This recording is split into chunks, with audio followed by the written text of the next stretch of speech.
Clematis जो है वो जो गोनोरिया है अगर वो सप्रेस हो जाए और उसके साथ जो है वो जो टेस्टिकल्स हैं वो अगर उनके अंदर इन्फॉर्मेशन आ जाए तो उस वक्त जो है वो क्लेमेटिस जो है हम उसको प्रिस्क्राइब करते हैं।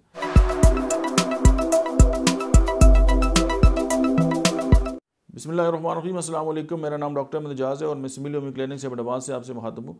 होम्योपैथिक थेराप्यूटिक्स के सिलसिले में आज हम जिस दवा के बारे में बात करेंगे उसका नाम है क्लेमेटिस।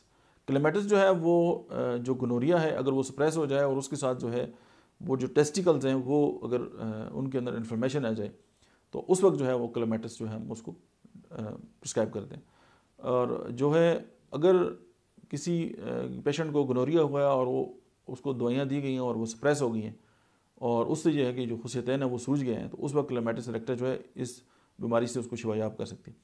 पेशाब की जो हाजत है वो ख़त्म होने पे नहीं आती, यानी अर्जिंग बार बार बार बार, और पेशाब की जो धार है वो सुस्त होती है और कतरा कतरा जो है पेशाब खारिज होता है। और जो दायां जो राइट साइड जो टेस्टिकल है वो बहुत ज़्यादा मुतासर होता है।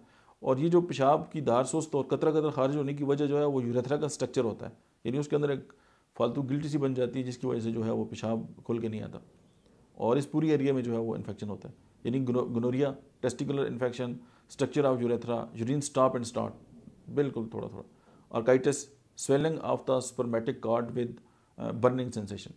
तो ये चंद जो रीडिंग सिम्टम्स थे वो अहाता करते हैं क्लेमेटिस का।